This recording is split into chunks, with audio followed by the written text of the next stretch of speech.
Thanks for volunteering for 4th grade days. Before your visit, one of the people in your pair are going to have to come to the SWE office, Building 13, room 202. Alright, so when you come in the SWE office, you're going to need to pick up some things for your visit. First off, find a bag that has your teacher's name on it that you're visiting.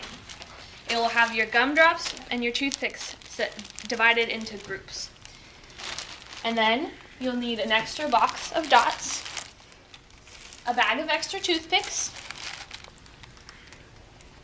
a stack of paperwork for your assigned classroom. It'll have your names on it. And you will also need a set of weights to test bridges with. Now that you have arrived at your school, you have to go check in with the office and find the classroom.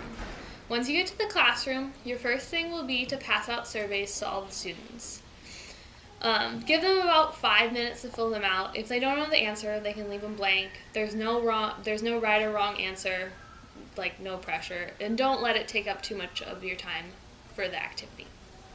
In your packets, you will also find a little script for your presentation before the activity. You're going to start by talking about yourself, the Cal Poly, what your major is, what they kind of do. And then you're going to ask them if they know anything that's engineered or anything that engineers do and see what kind of responses you get. And then talk about different types of engineering. It's all outlined on here. Just make it pretty free flow. You don't have to go over everything. Just kind of get them engaged and start thinking about different types of engineering. Okay, so the activity is building gumdrop bridges. Here's a sample bridge that we built. Don't explain too much to the kids, just let them be creative. And then see what they're going to have a design phase, so have them sketch out on paper before they touch any of the materials. And then let them go and walk around and see what kind of problems they're having. Suggest some ways they might make their bridge stronger, but don't tell them the answer. Try and get them to figure it out. Oh, if they only have supports going this way, maybe ask them what might you do to get supports the other way? Something that might help them along. And then once they have, also, they may ask for more materials. That's kind of your own opinion. I would say mostly don't give it to them and tell them things like engineers have to face not having enough materials or enough money. There's a lot of ways you can relate the struggles that they're going through to what real engineers face.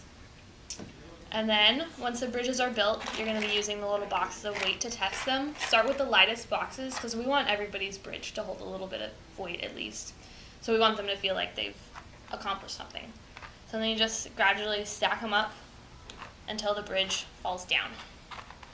So we're using gumdrop boxes. You could use textbooks, or you could put some desks a distance apart. That's pretty much our bridge failing. It's kind of old. We made this a little while ago. And just test all the bridges individually and see how they do. Once you are finished building the gumdrop bridges with the students, make sure you give them the post survey that is located in your packet. Again, it doesn't have to be too long. Give them about 5 minutes to fill them out. There is no wrong answer. And then if you have any extra time with the students, you can discuss the applications of the bridge and how it relates to engineering. Once you finish volunteering, please come back to the SWE office as soon as possible, room 202, to drop off your extra supplies. Please drop off the extra weights and the extra toothpicks and the extra gumdrops. And then if this is your last shift, pick up the volunteer survey because your input is worth it. Thank you, and we look forward to working with you.